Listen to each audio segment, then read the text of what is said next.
Hey guys, with the new graphics cards like the 5090 or the 5080 right here, we can finally have high quality 4K high refresh rate gaming.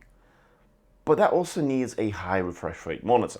And that's why we've actually got ourselves a new monitor from ASUS. It is ROG Swift PG27UCDM. This is a 4K monitor which can run at 240Hz and it's using the latest generation QD OLED technology. It's a smaller monitor, but it's perfect for gaming. This is a 27-inch or 26.5-inch 4K OLED display. It's made for gamers, but it is also extremely color accurate. ASUS claims that it has 99% of DTIP3 coverage and delta E value of under 2, which is definitely creator level. So you could potentially play games and do work at the same time. Some other notable features include a sensor which basically turns the display to black when you walk away, and you can actually calibrate the distance. So we'll test that out a bit later on as well. Overall, I'm actually quite excited to get this onto my desk and play some games as part of my 5000 series graphics card coverage. Let's take it out of the box and see what we've got inside. So all the contents come out in one go, that's nice. The top part has a bunch of accessories. We have a bag with all the cables and all the little stickers and whatnot. We have more cables, so it's a power cable. These would be the little plastic inserts for the little light below. So you can make your own little signs for your little lens, and it will display a little picture like this onto your table. Power cables, more power cables. This is the little cover that goes below for the projector. We also have a bracket. I believe this might actually be the desk mount. Let's see if we need this at all. And then we've got obviously the legs themselves. Nice and sharp as always from the ROG. It's quite small, like it has a big profile, and I'm always a little bit worried about these legs because you kind of try to put your monitor to the edge, and then you have this one leg that's on the edge of the desk. It almost feels like it's just gonna fall off. I'm a little cautious of these, but it works. Let's check out the accessories inside. So in this little bag, another power cable. We have European, we have what looks like Chinese, and we have the 3-prong British/Singaporean.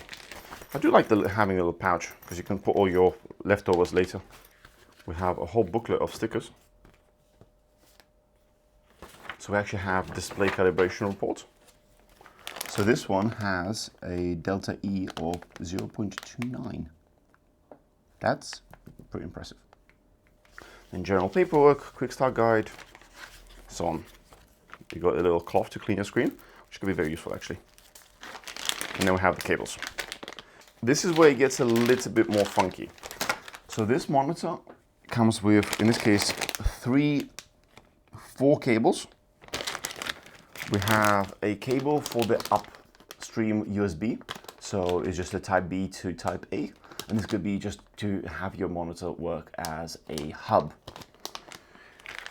Then we have HDMI, type C to type C, because this monitor also supports 90-watt charging, so you could also plug this in directly into a laptop and just use it directly off the laptop and charge your laptop at the same time. And lastly, we have DisplayPort. This is a special DisplayPort cable.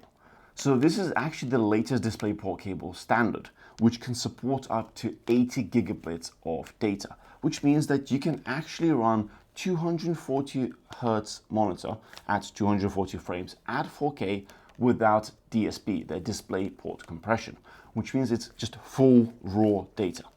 The cable itself is actually quite short, and there's a reason for that, because it's high quality. And this cable will work with the latest NVIDIA cards. So when all said and done, you should be able to run your display at native resolution without any compression whatsoever at 4K at 240 Hz. So I'm definitely looking forward to that. Let's put these to the side and set up the monitor itself. Here we've got part of the arm, and then this goes inside. So it kind of clicks in,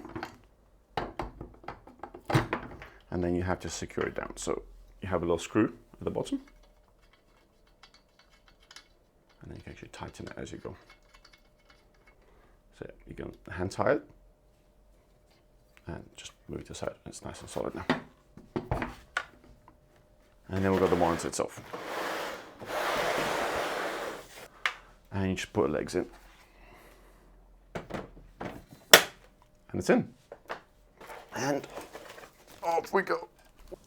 It's very dense, so it's actually very, very heavy. And there are a few reasons for this.